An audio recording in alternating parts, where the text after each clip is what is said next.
আসসালামু আলাইকুম রহমতুল্লাহি ওবরকাতুহু। সম্মানিত দর্শক, ১/১১ মানে কুখ্যাত ১/১১, সেই কুখ্যাত ১/১১টি কেবলই মাত্র যে বিএনপিকে ক্ষমতাচ্যুত করেছে তা নয়, কেবলই মাত্র খালেদা জিয়াকে সর্বহারা করেছে, তারেক জিয়ার মেরুদণ্ড ভেঙে দেওয়া হয়েছে, তাকে দোতলা থেকে ফেলে দেওয়া হয়েছে, ফ্যানের সঙ্গে বেঁধে পিটিয়ে তাকে আহত করা হয়েছে, অথবা তার ভাই আরাফাত রহমান কোকোকে মারতে মারতে তাকে মৃত্যু পথযাত্রী করে ফেলেছে। এটাই নয়, এই ১/১১ আওয়ামী লীগ বিএনপির সকল রাজনীতিবিদদেরকে রীতিমতো জাহান্নামের আগুনের মধ্যে ফেলে দিয়েছিল। ব্যবসায়ীদের জীবন তছনছ করে দিয়েছিল। এই ১/১১ বাংলাদেশের ইতিহাসের সবচেয়ে বড় কলঙ্ক, যেই কলঙ্কে সামরিক আমলা, বেসামরিক আমলা, চতুর ২ নম্বর রাজনীতিবিদ, কিছু সাংবাদিক, প্রথম আলো, ডেইলি স্টারের মতো সংবাদপত্র, বেশ কিছু দালাল এবং ফুরিয়া সবাই মিলে সেই মঈনুদ্দিন ফখরুদ্দীন সরকারের সেই সময়টিতে বাংলাদেশের উপরে যে রীতিমতো ধর্ষণ কর্ম চালিয়েছিল, সেই ধর্ষণ কর্মে অর্থনীতি তছনছ হয়েছিল, গণতন্ত্র তছনছ হয়েছিল, প্রশাসন যন্ত্র, মিলিটারি তন্ত্র তছনছ হয়েছিল, এবং ওটা আমরা এখনো পর্যন্ত আমরা সেই জায়গা থেকে ফিরে আসতে পারিনি। ১/১১ পূর্ববর্তী বাংলাদেশের রাজনীতি আর এখনকার রাজনীতি, ১/১১ পরবর্তী রাজনীতি, এই দুইয়ের মধ্যে আকাশ এবং পাতাল পার্থক্য। এই সর্বনাশ যারা করেছে তারা সবাই মোরাললেস দেশ থেকে বিতাড়িত। আর কয়েকজন আছেন যারা দৃশ্যপটে নেই, পালিয়ে আছেন, দেশের মধ্যে আছেন কিন্তু পালিয়ে আছেন। ২-১ জন আছেন যারা অতি চালাক, তারা সমাজে ঘোরাফেরা করছেন, বড় বড় কথা বলছেন, কিন্তু তারা সেই কুশীলব হিসেবে ওই সময়ের যে অপকর্ম, সেই অপকর্মের কারণে তারা মানে অনুশোচনা বোধ না করে আরও একটি ১/১১, আরও একটি ২/১১ ঘটানোর জন্য যে চেষ্টা তারা করেছিল, তার প্রেক্ষিতেই কিন্তু এই জুলাই আগস্ট বিপ্লবের পরে যে অন্তর্বর্তীকালীন সরকার গঠিত হলো, সেই ঘটনাটি ছিল মূলত ১/১১ ভার্সন 2। ১/১১ সময় যিনি কুশীলব ছিলেন ডক্টর মোহাম্মদ ইউনূস, তিনি এটার প্রধান ছিলেন। ১/১১ সময় যিনি নির্বাচন কমিশনার ছিলেন ব্রিগেডিয়ার সাখাওয়াত, তিনি এখানে উপদেষ্টা ছিলেন, প্রধানতম উপদেষ্টা। সেই ১/১১ সময় মাহফুজুর রহমান, মতিউর রহমান, মাহফুজ আলম, ডেইলি স্টারের মাহফুজ আলম না কি নাম, ডেইলি স্টারের সম্পাদক মাহফুজ আনাম। তো এরাই এই ডক্টর মোহাম্মদ ইউনূসকে পরিচালনা করেছে গত ১৭ মাস, এবং তারা ডক্টর মোহাম্মদ ইউনূসকে পচিয়ে গলিয়ে ছেড়ে দিয়ে এখন আবার তারেক রহমানের ঘাড়ে ভর করার জন্য প্রাণান্ত চেষ্টা চালিয়ে যাচ্ছে। আবার আগের মঈনুদ্দিন ফখরুদ্দীনকে গাড়ির উপর বসে তারা কিন্তু তাদেরকেও পচিয়েছে। এরকম কিছু লোক আছে যারা রং পরিবর্তন করে এই সমাজে টিকে আছে, আর একটা অংশ বাংলাদেশের মধ্যে পালিয়ে আছে। যেমন আপনি জেনারেল মতিন নামক একজন উপদেষ্টা ছিলেন, সে কি জীবিত না মৃত তাকে তো দেখা যাচ্ছে না। আবার মঈনুদ্দিন, সেনাপ্রধান মঈনুদ্দিন, সেই তত্ত্বাবধায়ক সরকার ফখরুদ্দিন, ব্রিগেডিয়ার বারী, ব্রিগেডিয়ার আমিন, এরা কোথায় আমরা জানি না, দেশের বাইরে হয়তো কোথাও আছে। তো এই যে একটা উপাখ্যান তৈরি হলো ১/১১, সবাই যার যার মতো করে তারা লজ্জিত, অনুতপ্ত, অনুশোচনা করেছে, কিন্তু একজন লোক বুক ফুলিয়ে চলেছে, দুজন লোক বুক ফুলিয়ে, একজন যেমন ব্রিগেডিয়ার সাখাওয়াত বুক ফুলিয়ে ঘুরেফেরা করছেন, কিন্তু তিনি ঘোরাফেরা করলেও তিনি সিভিল সোসাইটির সাথে মতিউর রহমান বা মাহফুজ আনাম এদের পর্যায়ে থেকে, বা দেবপ্রিয় ভট্টাচার্য, মানে দেবপ্রিয় ভট্টাচার্য, ব্রিগেডিয়ার সাখাওয়াত, মাহফুজ আনাম, মতিউর রহমান, এই গ্রুপটি তারা সমাজে ঘুরে বেড়াচ্ছে বিভিন্নভাবে। তারা এলিট সেজে, বুদ্ধিজীবী সেজে, এবং আমাদের এই সমাজ যেটা হয় এদের মধ্যে তো এর বাইরে যারা মোটামুটি আমলা কামলা নজরে ছিলেন তাদের মধ্যে দুটো গ্রুপ হয়েছে। একটা হলো বাংলাদেশে একেবারে চুপ হয়ে গেছে, আর একটা গ্রুপ হলো বিদেশে পালিয়ে গেছে। তো এই যে টোটাল গ্রুপের মধ্যে ইউনিক একটা পিস ছিল, মানে আমি যাদের নাম বললাম তাদের সবার থেকে আলাদা। তিনি মাসুদ উদ্দিন চৌধুরী। 111 সরকারের পতনের পরে আওয়ামী লীগ সরকার যখন এলো তখন যাদেরকে সেফ এক্সিট দেওয়া হয়েছিল বা বাংলাদেশে যাদেরকে নিরাপত্তা দেওয়া হয়েছিল তাদের বাইরে গিয়ে এই মাসুদ উদ্দিন চৌধুরীকে পুনর্বাসন করার চেষ্টা করা হয়েছে। তাকে রাষ্ট্রদূত বানানো হলো অস্ট্রেলিয়াতে, তারপর তাকে এমপি বানানো হলো। এতে সে সন্তুষ্ট ছিল না। সে করলো কি, আওয়ামী লীগের যে সকল সিন্ডিকেট ছিল, ম্যান পাওয়ারের সিন্ডিকেট, এই যে মালয়েশিয়াতে যে ম্যান পাওয়ার জনশক্তি রপ্তানি, এই একটা রপ্তানির কেসে প্রায় 30,000 কোটি টাকা, আবার বলছি 30,000 কোটি টাকা, এই একজন আছে। তারপরে আর একজন হলো ওই বেনজির সাহেব নাম, সংসদ সদস্য ছিলেন মানিকগঞ্জের এদিকের কোথাও। আর একজন হলো নূর আলী। এরকম 6-7 জনের যেটা সিন্ডিকেট, সেই সিন্ডিকেটের মধ্যে এই জেনারেল মাসুদও ঢুকে যায়। ঢুকে গিয়ে ওই যে 30,000 কোটি টাকা শুধু একটা কেসে তারা এই অপকর্ম করেছে, এর বাইরে আরও কত কি করেছে। এরপর বাংলাদেশে এসে সেই গুলশানের খুব বড় একটা জায়গাতে লিংক রোডে সে বিরাট একটা রেস্টুরেন্ট সে দিয়েছে, দিয়ে সে বুক ফুলিয়ে চলছিল যে জীবন তার এভাবেই যাবে। আর গত 17 মাসে সে বুক ফুলিয়ে চলছে। এই কারণ হলো যে ডক্টর ইউনূসের সরকার তো ছিল বেসিক্যালি 111 ভার্সন 2। কাজে 111-এর যারা কুশীলব তাদের তো এই সময়তে ভয় পাওয়ার কোনো কারণ ছিল না।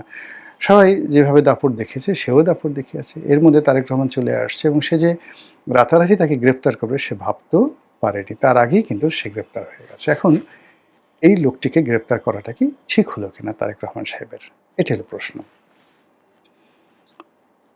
ঠিক মানে কি? এই লোকটিকে যদি গ্রেপ্তার করা না হতো তারেক রহমান সাহেব ক্ষমতায় থাকতে পারতেন না।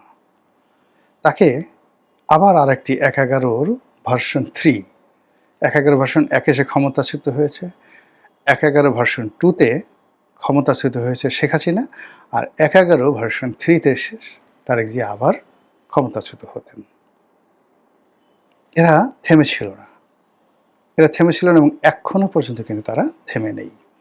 কাজী শুধু মাসুদ উদ্দিন চৌধুরী না, এর সঙ্গে সঙ্গে অন্য যারা আছেন, এমনকি ডক্টর মোহাম্মদ ইউনূস, তাদের বিরুদ্ধেও যদি তারেক রহমানকে সাস্টেন করতে হয়, বাঁচতে হয়, তাদের বিরুদ্ধে কিন্তু ব্যবস্থা নিতে হবে। আদারওয়াইজ ম্যাসাকার হয়ে যাবে, রীতিমতো ম্যাসাকার হয়ে যাবে। আমি এটা নিয়ে একটা স্ট্যাটাস দিয়েছি যে রাজনীতি কোনো যাকে বলা হয় ধর্মীয় বাণীর ওয়াজ নসিহত নয়, রাজনীতি একটা যুদ্ধ। এই যুদ্ধের ময়দানে আপনাকে পরাজিত হতে হবে অথবা বিজয়ী হতে হবে, এবং আপনি যখন বিজয়ী হবেন প্রতিপক্ষকে পরিপূর্ণভাবে ক্ষমা করে দিতে হবে অথবা পরিপূর্ণভাবে তাকে শাস্তি দিতে হবে। এর বাইরে মাঝামাঝি আর কিচ্ছু নেই। এই হলো অবস্থা। তো সেই অর্থে এখন বাংলাদেশে যা কিছু হচ্ছে, ধরে নিন যে 111 ভার্সন 3-র জন্য আর একটা প্রস্তুতি চলছে। আর সেই প্রস্তুতি যদি শুরু হয়ে যায়, সেই প্ল্যাটফর্মটা যদি কাজ করে, তাহলে বিএনপির অস্তিত্ব থাকবে না, নাম গন্ধটি পর্যন্ত থাকবে না, নির্বংশ হয়ে যাবে। এক, কাজী তিনি যেটি করেছেন সঠিক কাজ করেছেন, নাম্বার 1। নাম্বার 2 হলো যে 111 সময় যেভাবে তারেক রহমান সাহেব বা পরিবারের যারা লোকজন রয়েছেন তাদেরকে যেভাবে নির্যাতন করা হয়েছে, জুলুম করা হয়েছে, এটা আসলে একটা হতোদ্যম। ধরুন আপনি রাস্তাঘাটে চলছেন, পরিবার পরিজনের সামনে আপনাকে আচ্ছা মতো চড়াই দেওয়া হয়েছে, পিটিয়ে দেওয়া হয়েছে, আপনাকে উলঙ্গ করা হয়েছে, আপনার টুনটুনি ধরে ঝুলানো হয়েছে, আপনার ঝুনঝুনি ধরে ঝুলানো হয়েছে, আপনাকে সুড়সুড়ি দেওয়া হয়েছে। এই জিনিসগুলো তো আপনি ভুলতে পারবেন না। আপনার পায়ুপথে মোমবাতি ঢুকিয়ে দেওয়া হয়েছে, এই জিনিসগুলো আপনি ভুলতে পারবেন না। জাস্ট একটা উদাহরণ আমি দিলাম। এবং এই ঘটনাগুলো আবার আপনার আপনজনের সামনে করা হয়েছে। আপনার স্ত্রী, পুত্র, সন্তান তাদের সামনে করা হয়েছে যেন সো দ্যাট আপনি কোনোদিন পরিবারের কাছে মাথা তুলে দাঁড়াতে না পারেন। তো যখন আপনার ক্ষমতা হবে, ক্ষমতা দিবে, তখন আপনার এর প্রতিশোধ নিতে হবে। প্রতিশোধ না নিলে আপনি আসলে কাজ করতে পারবেন না, আপনি দাঁড়াতে পারবেন না। এই যে শেখ হাসিনা, আপনি যে যতই বলেন না কেন, সে দুটো কাজ করেছে। ৭১-এর মুক্তিযুদ্ধে রাজাকারদের বিরুদ্ধে যে বিচার করেছে, এখন বাংলাদেশের প্রত্যেকটা মানুষ বলবে শেখ হাসিনা রাইট। দ্বিতীয়ত হলো তার পিতার হত্যাকারীদেরকে সে নির্মমভাবে বিচার করেছে, নির্মমভাবে বিচার করেছে। এবং যে যত কথাই বলুক না কেন, অনেকে বলে যে সে নিষ্ঠুর কাজ করেছে, নির্মম করেছে, অনেকে বলে যে সে নিজের হাতে জবাই করেছে। হোয়াট ডাজ ইট মিন?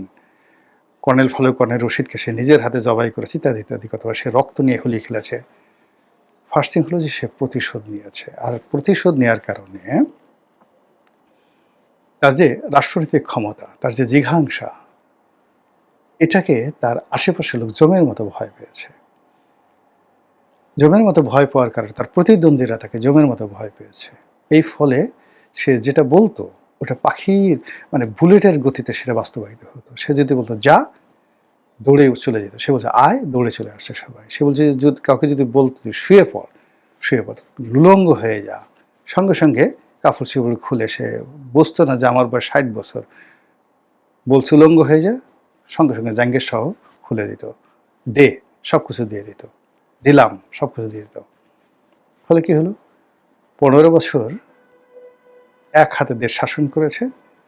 তারপরে এখনো দেশের বাইরে গিয়ে দেখেন আপনি, তার কিন্তু ভাবসাব কমেনি, তার ক্ষমতা আগের চেয়ে বেড়েছে।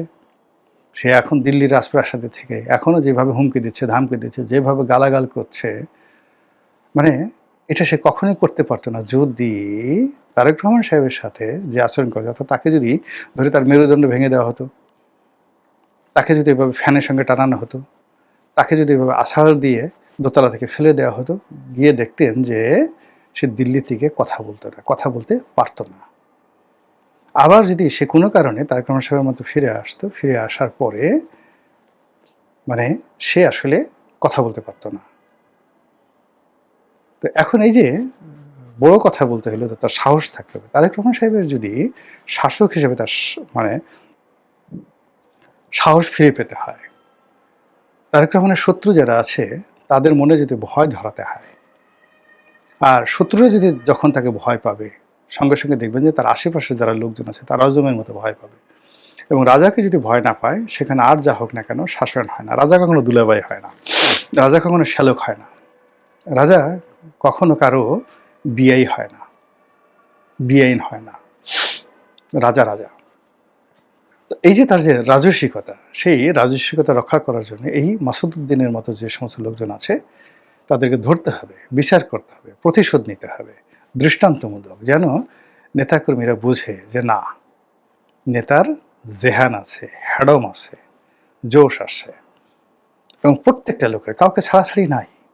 যেমন শেখ হাসিনা কাউকে ছাড়েনি, এতে তার লস হয়নি। সে তার প্রতিপক্ষ কাউকে ক্ষমা করেনি।